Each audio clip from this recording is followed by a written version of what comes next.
ओम शांति।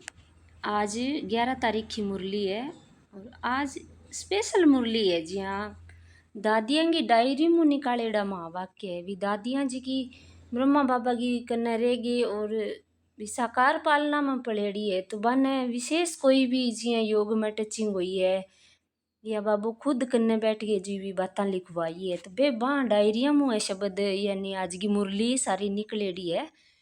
तो आज की मुरली बहुत ही विशेष मुरली है।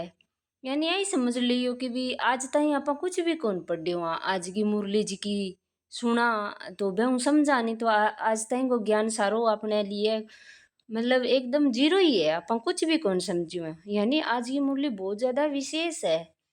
धारणा हारी मुरली है, जीवन बदलन हारी मुरली है। तो एक एक महावाक्य है नी भी मतलब कहा कि एक भी अगर धारण कर लियो नहीं तो जीवन अपनो सुधर जाएगो। तो बहुत ही ध्यान हूँ। पहले तो बाबू अपने अलग अलग नाम दे देगी, टाइटल दे देगी भी बोले नहीं अंदर जी अंतर्मुखी बच्चे, प्राण बच्चे, ए भी एक योग लागण हार सी मतलब नाम दिया है बाबू, टाइटल दिया है। ये भी याद रख लिया नहीं तो भी मन है नहीं एकदम शांति में आने लग जाएगो। तो बहुत ही ध्यान हूँ और पूरे दिन में 2 बार तो जरूर ही आ मुरली सुननी है, समझनी है। तो आज की मुरली को सार है, अंतर्मुखी बच्चे ज्ञान रूप अवस्था में रहकर इन महावाक्यों को धारण करो, तब अपना व अन्य आत्माओं का कल्याण कर सकेंगे। आ बात दादियाँ की डायरी में लिखेड़ी है, बाबो बोली है और दादियाँ आपकी डायरी में लिखी है। अंतर्मुखी बच्चे यानी आपन आदत के पड़ रही है सारा दिन बोलने की, व्यर्थ सोचने की, मन ने सारा दिन विचारा में रहने की आदत पड़ रही है।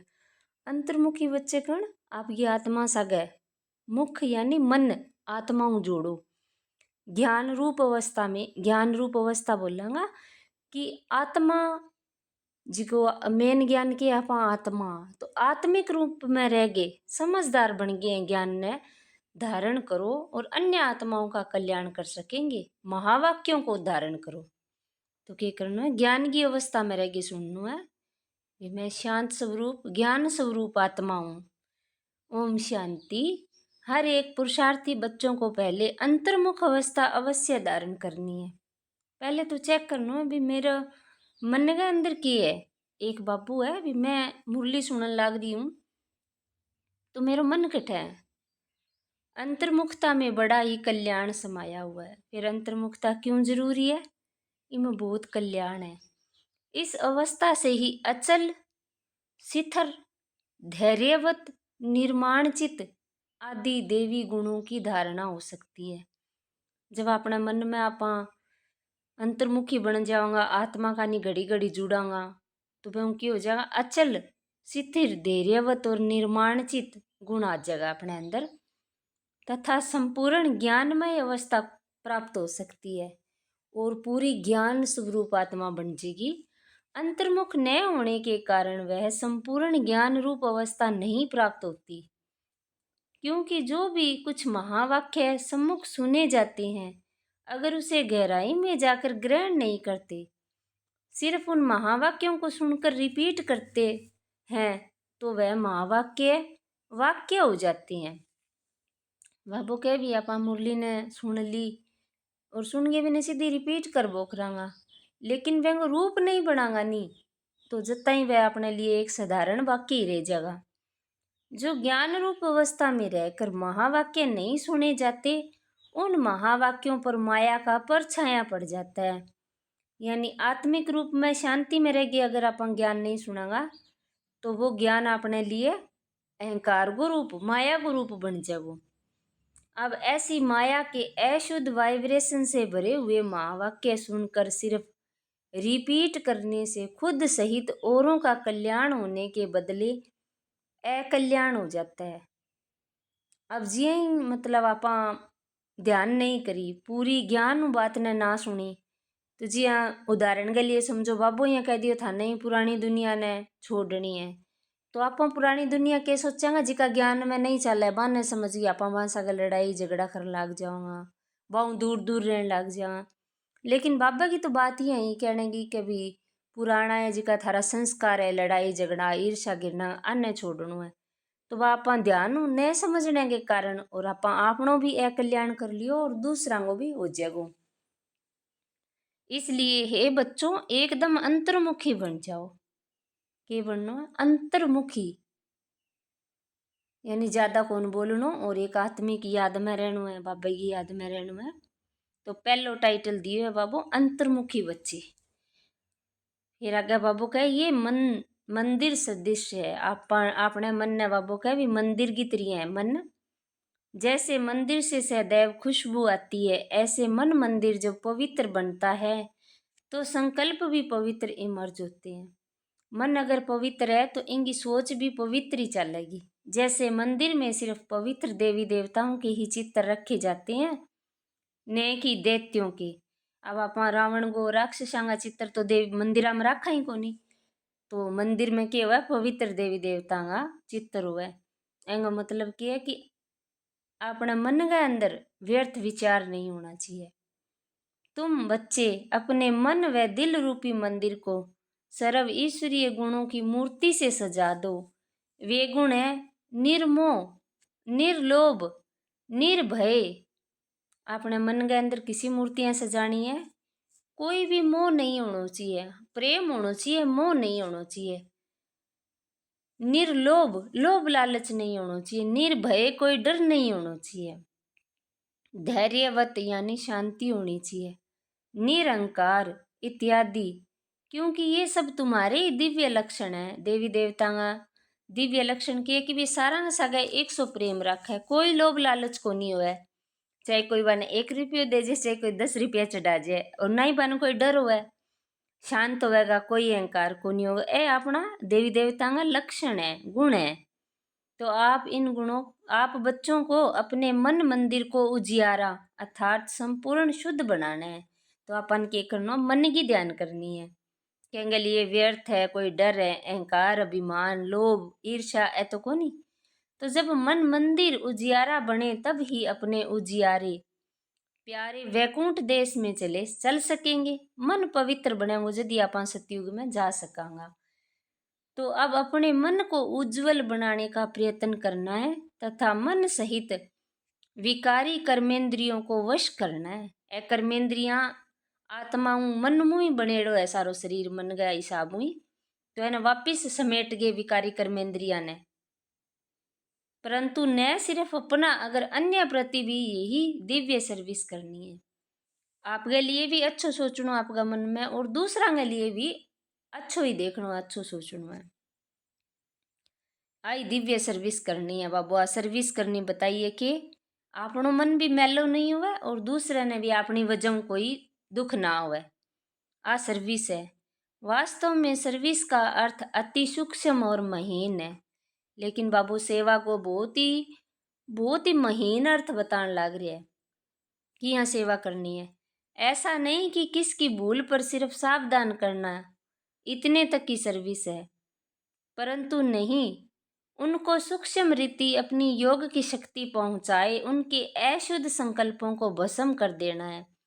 अपने अंदर इतनो योग होना चाहिए भी अपन सेवा करा तो अपन किन्हें समझाण तो लाग रहा, समझानी तो दे दी, बेंगा बाद में इतनो योग की शक्ति होनी चाहिए कि बांगा अशुद्ध संकल्प ना चाल जाए कोई भी। जी आपा कहने कोई ज्ञान समझा दियो तो बांगा व्यर्थ ना चाले। लिए अपन सोचना ये बहुत ही समझदार आत्मा है, अंग अंदर ज्ञान एक एक ज्ञान का पॉइंट फिट बैठन लग रहा है, बहुत शांत आत्मा है। तो यहाँ आपा अंगी सूक्ष्म सर्विस करनी है। नहीं तो आपा कहने समझा दियो तो वो एक तरीके का अहंकार भी आ जाएगो, अगला ने रीस भी आ जाएगी। परंतु नहीं, उनको सूक्ष्म रीति अपनी योग की शक्ति पहुंचाए, उनके अशुद्ध संकल्प को भस्म कर देना, यही सर्वोत्तम सच्ची सेवा है। और साथ साथ अपने ऊपर भी ध्यान रखना है, न सिर्फ वाचा अथवा कर्मणा तक, मगर मनसा में भी कोई अशुद्ध संकल्प उत्पन्न होता है तो उसका वाइब्रेशन अन्य के पास पहुंच जाए, सूक्ष्म रीति अकल्याण करता है। फिर अपन दूसरे की तो सेवा करन लाग रहा, सुनान लाग रहा, योग की शक्ति देन लाग रहा, लेकिन अपने अंदर दूसरे के लिए के सोच है, बेंगो वाइब्रेशन पहुंच जाएगो तो वो भी अकल्याण हो जाएगो और बेंगो बोझ अपने ऊपर ही आओगो और भी वही बोझ बंधन बन जाता है। इसलिए हे बच्चों, खुद सावधान रहो, फिर अन्य प्रति वही दिव्य सर्विस करो। यही आप सेवाधारी बच्चों का अलौकिक कर्तव्य है। तो अपन के करना है, मन में पवित्रता लेके आनी है, यानी मन ने पवित्र रखना है, दूसरा के लिए अच्छो सोचना है, खुद के मन में भी के लिए कोई बुराई नहीं हुआ, इसी सेवा अपन करनी है। ऐसी सर्विस करने वालों को फिर अपने प्रति कोई भी सर्विस नहीं लेनी है। फिर आप के लिए कोई सेवा कौन करानी अपन। भल कभी कोई अन्यास भूल हो भी जाए तो उसे अपने बुद्धि योग बल से सदैव के लिए करेक्ट कर देना है। अगर अपना कोई आत्मा के लिए गलत निकल भी जावे तो बुद्धि योग लगा के बाबा यह गलती मेरू होगी और आत्मा तो बहुत पवित्र है, आ रोल करन लाग रही है, तो बहना ठीक कर दो वापिस। क्योंकि अगर मन में कहेंगे लिए कोई बुराई बैठ गई तो फिर वह आत्मा दिखेगी तो वह बुराई मिनट में ही याद आ जाएगी। ऐसा तीव्र पुरुषार्थी थोड़ा भी इशारा मिलने से शीघ्र महसूस करके परिवर्तन कर लेता है। फिर तीव्र पुरुषार्थी क्या करेगा, अगर थोड़ा सा भी अपन इशारों मिल गयो भी आ चीज गलत होगी तो बिना हाथों हाथ योग परिवर्तन कर देगा और आगे के लिए अच्छी रीति ध्यान रख चलता है। यही विशाल बुद्धि बच्चों का कर्तव्य है। फिर कौन सा बच्चा आने बोले विशाल बुद्धि, अब बदल लिया कोई बात होगी बहन और आगे के लिए ध्यान रखेगा वह विशाल बुद्धि। आगे बाबू के कहे, हे मेरे प्राणों, आपने आगे टाइटल दिए बाबू प्राणों यानी सांस। परमात्मा द्वारा रचे हुए इस अविनाशी राजस्व ज्ञान यज्ञ प्रति तन मन धन को संपूर्ण रीति से स्वा करने का राज बहुत महीन है। जिस घड़ी आप कहते हो कि मैं तन मन धन सहित यज्ञ में स्वा अर्थात अर्पण हो मर चुका हूँ, उस घड़ी से लेकर अपना कुछ भी नहीं। जब आप कह दियो नहीं बाबा को ये सब कुछ तो आपनो फिर कुछ भी को नहीं, तो फिर अपन पीछे की और की चिंता भी नहीं होनी चाहिए। तो जब सब कुछ यज्ञ अथवा परमात्मा के प्रति है तो फिर अपने प्रति कुछ रह नहीं सकता। धन भी व्यर्थ नहीं गवा सकते, मन भी अशुद्ध संकल्प विकल्प तरफ दौड़ नहीं सकता, क्योंकि परमात्मा को अर्पण कर दिया। अब परमात्मा तो है ही शुद्ध शांत स्वरूप। अब आप कोई चीज अपनी दे दी क्या करूँ तो फिर वह वापिस थोड़ी ले जाए। इस कारण अशुद्ध संकल्प स्वतः शांत हो जाते हैं। अगर मन माया के हाथ में दे देते हो तो माया वैरायटी रूप होने के कारण अनेक प्रकारों के विकल्प उत्पन्न कर देती है। मन रूपी घोड़े पर आए सवारी करती है। अगर किसी बच्चे को अभी तक भी संकल्प विकल्प आते हैं तो समझना चाहिए मन पूरी रीति स्वा नहीं हुआ है। अभी अपने मन में भी बातें तो देखो सारंग ही चलती रहे, अभी कौन सी भी अपनी संपूर्ण रीति स्वा को नहीं होया। बाबू कहना चाहे भी अगर मन में विकार आने लग रही है, कोई बात आने लग रही है कह लिए अर्थात ईश्वरीय मन नहीं बनाया, भगवान वर्गो मन कौन बने हुए हैं। इसलिए हे सर्व त्यागी बच्चों, इन गुह्य राज्यों को समझ कर्म करते साक्षी हो, खुद को देख बहुत खबरदारी से चलना है। साक्षी हो गए, खुद ने खबरदारियों किया चलाना है कि कोई बात कोई मतलब अपना ने कोई बात बताने लग रही है, आप बात सुन ली और सुन के मैंने अपना मन को कोई भाव नहीं आना चाहिए। सुननी तो जरूर है लेकिन न्यारा प्यारा होगी सुननी है। ब्रह्मा बाबू दादियाँ की सारी बात सुनता, सबकी सुनता बहन भाइयों की, लेकिन कोई भी बंग लिए बात कहता को नहीं। हाँ ज्ञान के हिसाब से समझाने दे देता, लेकिन आपका अंदर कोई भावना को नहीं आती बांगी। फिर बाबू कैसे हैं गोपी बल्लभ, तुम अपने प्रिय गोप गोपियों को समझा रहे हैं कि तुम हर एक का वास्तविक सच्चा प्रेम कौन सा है। हे प्राणों, तुम्हें एक दो की प्रेम भरी सावधानी को स्वीकार करना है। फिर बाबू कह जब आपा इतना पवित्र बनन लाग रहे अपन जे कोई रीस में आगे या बिया ही समझानी दे देवे तो बेंगो अपन बुरो को नहीं माननो। आपा बाप का गोप गोपियाँ तो बाबो किंग के थ्रू अपन समझानी तो देवेगा, तो मैंने स्वीकार करो, क्योंकि जितना प्रिय फूल उतना ही श्रेष्ठ परवरिश। फूल को वैल्यूएबल बनाने अर्थ माली को कांटों से निकालना ही पड़ता है।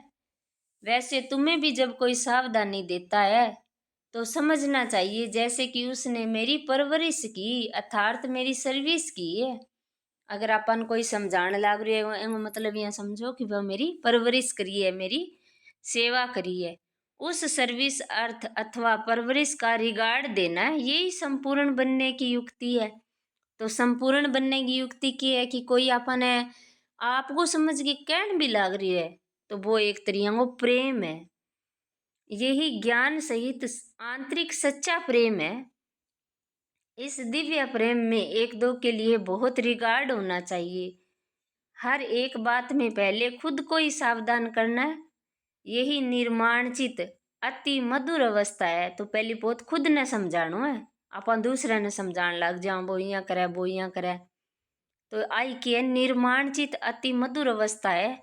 ऐसे प्रेम पूर्वक चलने से तुम्हें जैसे यहाँ ही वे सतयुग के सुहावने दिन आंतरिक महसूस होंगे, वहाँ तो ये प्रेम नेचुरल रहता है, परंतु इस संगम के स्वीटेस्ट समय पर एक दो के लिए सर्विस करने का ये अति मीठा रमणीक प्रेम है। यही शुद्ध प्रेम जग में गाया हुआ है। तो क्या शुद्ध प्रेम है? कोई अगर समझावे तो बहन आपके लिए एक अच्छी समझानी मानो और बहन लिए प्रेम रखो। तुम हर एक चैतन्य फूलों को हर दम हर्षित मुख हो रहना है, फिर फूलन के करना सदा खुश रहना है। क्योंकि निश्चय बुद्धि होने के कारण तुम्हारी नस नस में संपूर्ण ईश्वरीय ताकत समाई हुई है। आप भगवान में विश्वास कर लियो तो अपने अंदर के समा गयो, भगवान की ताकत समा गई नस नस में। कितनो पावरफुल महावाक्य है कि मेरी नस नस में भगवान की शक्ति समाई है। सोचता ही शरीर के अंदर एक शक्ति सी भरन लाग रही है मन के अंदर। तो ऐसी आकर्षण शक्ति अपना दिव्य चमत्कार अवश्य निकालती है। जैसे छोटे छोटे बच्चे, छोटे निर्दोष बच्चे शुद्ध पवित्र होने के कारण सदैव हंसते रहते हैं और अपने रमणीक चरित्र से सबको बहुत खींचते हैं। बाबू अटे छोटा बच्चा की उदाहरण दियो है। वैसे तुम हर एक की ऐसी ईश्वरीय रमणीक जीवन होनी चाहिए। इसके लिए तुम्हें किसी भी युक्ति से अपने आसुरी स्वभावों पर जीत प्राप्त करनी है। हमेशा बच्चा के तरिया हंसतो रहना है। चैतन्य फुलान तो क्या करना है किया भी करगे बाबू का कोई भी युक्ति हूं आपका आसुरी स्वभाव ने जीतनु है। जब कोई को देखो कि ये क्रोध विकार के वश हो मेरे सामने आता है तो उसके सामने ज्ञान रूप हो बचपन की मीठी रीति से मुस्कुराते रहो। जी आप बचपन में हंसता कोई क्रोध करे तो बैंक सामने ही हंस बोकरो तो वह खुद शांत चित हो जाएगा, अर्थात विस्मृति स्वरूप से स्मृति में आ जाएगा। भल उनको पता भी न पड़े लेकिन सूक्ष्म रीति से उनके ऊपर जीत पाकर मालिक बन जाना है। अगर भाई बेने पतो भी ना लागे कोई क्रोध करन लाग रही और आराम हूं बेंगो क्रोध ने जीत लेनो आपा ने। यही मालिक और बालकपन की सर्वोच्च श्रोमणी विधि है। आपा शांति का सागर बाप का बालक भी हाँ तो शांति का मालिक भी हाँ। ईश्वर जैसे संपूर्ण ज्ञान रूप वैसे फिर संपूर्ण प्रेम रूप भी है। भगवान के ज्ञान को रूप है तो प्रेम रूप भी है। ईश्वर में दोनों ही क्वालिटी समाई हुई है, परंतु फर्स्ट है ज्ञान, सेकंड है प्रेम। अगर कोई पहले ज्ञान रूप बनने बगैर सिर्फ प्रेम रूप बन जाता है तो वह प्रेम अशुद्ध खाते में ले जाता है। फिर बाबू का भगवान का दो रूप है, ज्ञान और प्रेम रूप है। तो पहले आप अगर कहूँ प्रेम बहुत ज्यादा मुंह में ले जाऊंगा तो वो अपन वो ही दुनिया री तरिया वापिस माया खाने ले जाने को कारण बन जाएगा। तो पहले ज्ञान और प्रेम ज्ञान समझानी देगे। बगैर सिर्फ प्रेम कर बगैर ज्ञान के प्रेम तो अशुद्ध खाते में ले जाता है। इसलिए प्रेम को मर्ज कर पहले ज्ञान रूप बन भिन्न भिन्न रूपों से आई हुई माया पर जीत पाकर पीछे प्रेम रूप बनना है। अगर ज्ञान बगैर प्रेम में कोई आए तो कहाँ विचलित भी हो जाएंगे। जैसे अगर कोई ज्ञान रूप बनने के बगैर ध्यान में जाते हैं तो कई बार माया में फंस जाते हैं। इसलिए बाबा कहते हैं ये ध्यान भी एक सूत की जंजीर है, परंतु ज्ञान रूप बन पीछे ध्यान में जाने से अति मौज का अनुभव होता है। तो पहले है ज्ञान, पीछे है ध्यान। ध्यानिष्ठ अवस्था से ज्ञानिष्ठ अवस्था श्रेष्ठ है। इसलिए हे बच्चों, पहले ज्ञान रूप बन, फिर प्रेम इमर्ज करना है। ज्ञान बगैर सिर्फ प्रेम इस पुरुषार्थी जीवन में विघ्न डालता है। तो बाबू कह भी सिर्फ प्रेम ही ना रखो, ज्ञान के सागे प्रेम करो सारा हूँ समझू। यानी आप सारे दिन कहेंगे सगा प्रेम में इतना हो जाओ कि बातें ही बातें चलेगी यार वार, बाकी बाबो याद को नहीं ना ज्ञान याद है, तो वह माया का चक्रा में आ जाऊंगा। साक्षीपन की अवस्था अति मीठी, रमणीक और सुंदर है। साक्षीपन यानी दूसरे ने न्यारो होगे देखनो, जी आप फिल्म देखा, फिल्म चले, वह अवस्था बहुत ही रमणीक है, मीठी है और सुंदर है। साक्षीपन की अवस्था बताइए बाबू। तो इस अवस्था पर ही आगे की जीवन का सारा मदार है। अब आज के बाद में अपनो आगे को सारो जीवन है साक्षीपन चालनो चाहिए। जैसे कोई के पास कोई शारीरिक भोगना आती है, उस समय अगर वह साक्षी स्वरूप अवस्था में उपस्थित हो, उसे देखता है, तो पास्ट कर्मों को भोग चुकतू भी करता है और साथ साथ फ्यूचर के लिए सुख का हिसाब भी बनाता है। तो ये साक्षीपन की सुख रूप अवस्था पास्ट और फ्यूचर दोनों से कनेक्शन रखती है। तो इस राज को समझने से कोई भी ऐसे नहीं कहेगा कि मेरा ये सुहावना समय सिर्फ चुकतू करने में चला गया। नहीं, यही सुहावना पुरुषार्थ का समय है, जिस समय दोनों कार्य संपूर्ण रीति सिद्ध होती हैं। इन दोनों कार्यों को सिद्ध करने वाला तीव्र पुरुषार्थी ही अंतर इन दोनों कार्यों को सिद्ध करने वाला ही तीव्र पुरुषार्थी ही अतीन्द्रिय सुख व आनंद के अनुभव में रहता है। तो क्या करना आपने, कोई भी चीज ने न्यारो प्यारो होगे देखना है, तो अपना अब का भी हिसाब किताब चुकतू हो जाएगा, आगे का भी कौन बनेगा। तो एक ही है आनंद का अनुभव ले गया हुआ इसी स्थिति। इस वेराइटी विराट ड्रामा की हर बात में तुम बच्चों को संपूर्ण निश्चय होना चाहिए। फिर वो नाटक बनेड़ो एम पूरा विश्वास होना चाहिए। भी इं नहीं सोचो ओ मेरे सागे क्यों होयो, पूरा विश्वास के सागे ओ होनो ही हो, क्योंकि वो बनेड़ो है। क्योंकि ये बना बनाया ड्रामा बिल्कुल वफादार है, कोई भी आएंगे माँ गलती को नहीं है। देखो ये ड्रामा हर एक जीव प्राणी से उनका पार्ट पूर्ण रीति से बजवाता है। भल कोई गलत है तो वह गलत पार्ट भी पूर्ण रीति से बजाता है। अपन गलत ने देख के विंग लिए मन में अपने भाव आज वो इं करे वो इं करे, नहीं, वो बिल्कुल सही है, पार्ट मिलेड़ो ही नहीं यही है। तो ये ड्रामा की नूंद है। जब सही और गलत दोनों ही प्लान में नूंदे हुए हैं, तो फिर कोई भी बात में संशय उठना ये ज्ञान नहीं है, क्योंकि हर एक एक्टर अपना अपना पार्ट बजा रहा है। जैसे बाइस्कोप में अनेक भिन्न भिन्न नाम रूपधारी एक्टर अपनी अपनी एक्टिंग करते हैं, तो उनको देख किस से नफरत आवे, किस से हर्षित होवे, ऐसा नहीं होता है। पता है कि ये खेल है जिसमें हर एक का अपना अपना गुड व बेस्ट यानी बेड पार्ट मिला है। वैसे ही इस अनादि बने हुए बाइस्कोप को साक्षी हो एक रस अवस्था से हर्षित मुख हो देखते रहना है। संगठन में ये पॉइंट बहुत अच्छी रीति धारण करनी है। सारा मैं मतलब आप मुरली सुना तो धारण करनी है कि यह नाटक ने हर सीन ने देखता है खुश रहना कि ड्रामो मेरे लिए कल्याणकारी है, वफादार है। एक दो को ईश्वरीय रूप से देखना है, महसूसता का ज्ञान उठाए सर्व ईश्वरीय गुणों की धारणा करनी है। अपने लक्ष्य स्वरूप की याद से शांत चित्त, निर्माण चित्त, धैर्यवत, मिठास, शीतलता इत्यादि सर्व देवी गुण इमर्ज करने हैं। तो यह गुण ले गया ना अपन सारा में गुण देख गए। धैर्यवत अवस्था धारण करने का मुख्य फाउंडेशन है वेट एंड सी। अब अपन शांति मानो है, धैर्य मानो है, तो क्या करना है कि वेट यानी इंतजार करो और देखो।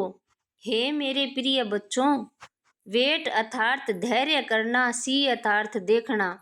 अपने दिल भीतर पहले धैर्यवत गुण धारण कर उसके बाद बाहर में विराट ड्रामा को साक्षी हो देखना है। कोई भी बात होने लग रही है तुरंत ना वह पर बोलो, तुरंत ना रिएक्ट करो। कोई की करने लग रही हो पहले अंदर में शांति ले गया हो, फिर देखो भी ड्रामा ने बोलो। जब तक कोई भी राज सुनने का समय समीप आवे तब तक धैर्यवत गुण की धारणा करनी है।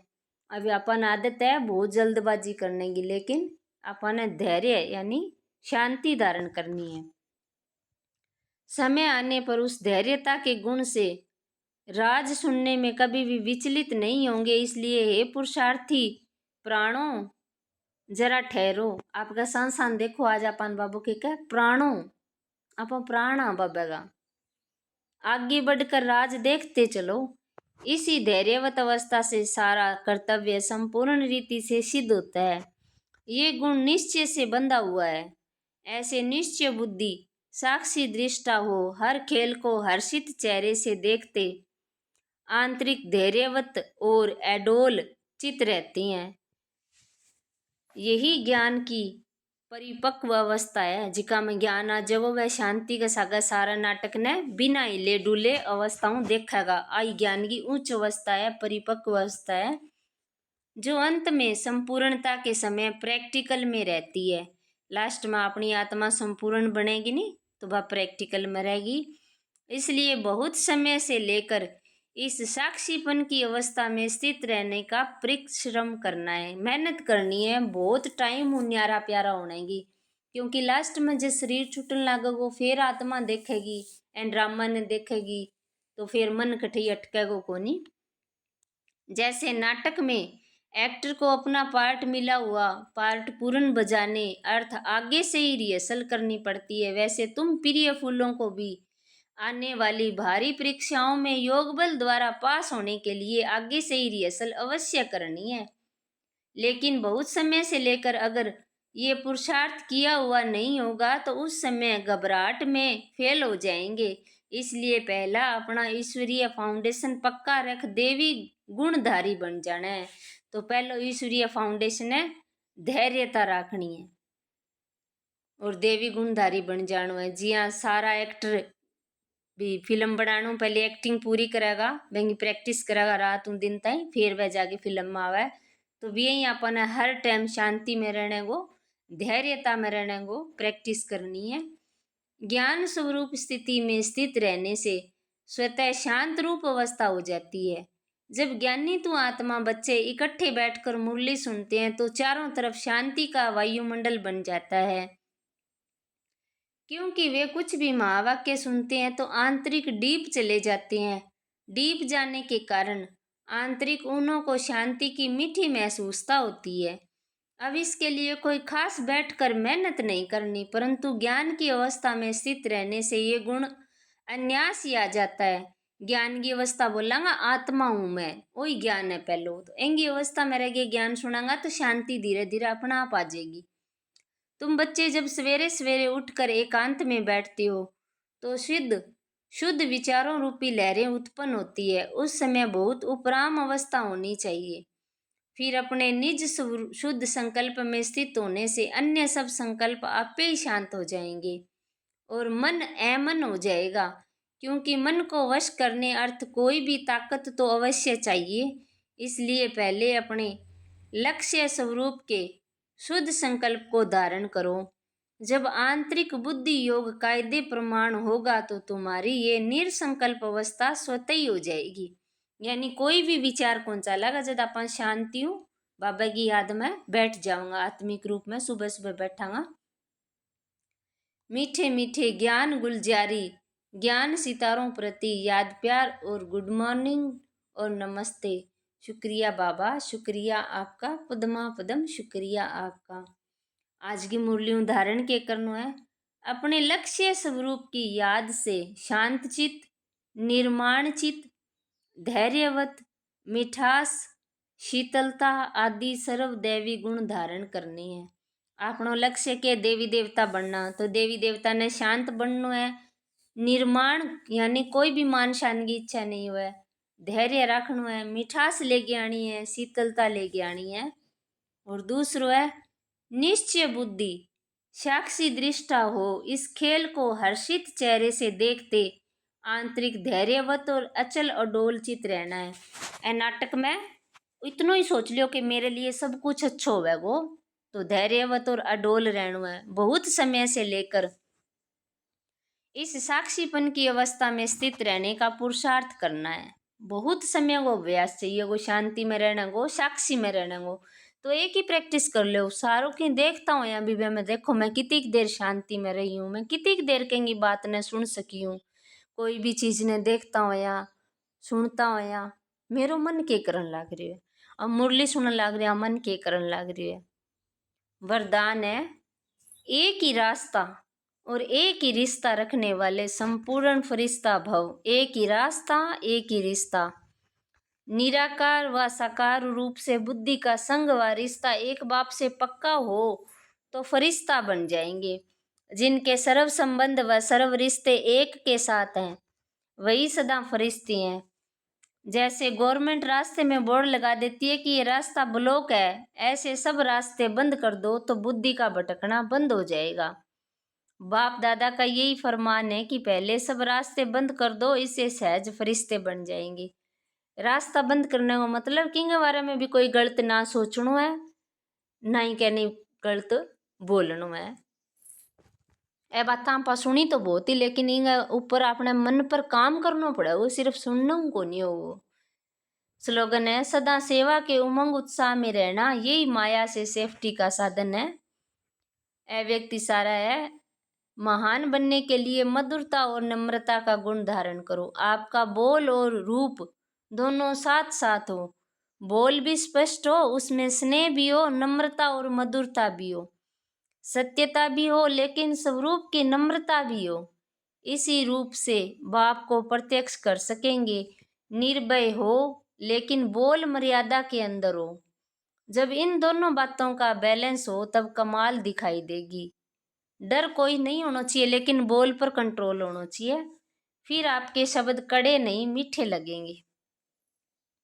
तो आज की मुरली में आप सुनिया भी किया दादिया ने पुरुषार्थ करी है, लिख लिख के किया इतनी ऊंची स्टेज बनाई है, मन ने किया समझाई है, मन ने मंदिर बनाई हुआ है, के बारे में बुरो सोचो को नहीं। ए नाटक ने एकदम सही देखियो है, साक्षी होगी देखियो है, और कहेंगे लिए कोई भाव भावना को ले गया।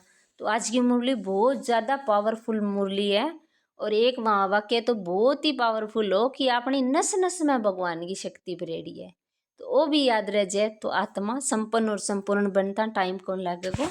अच्छा, ओम शांति।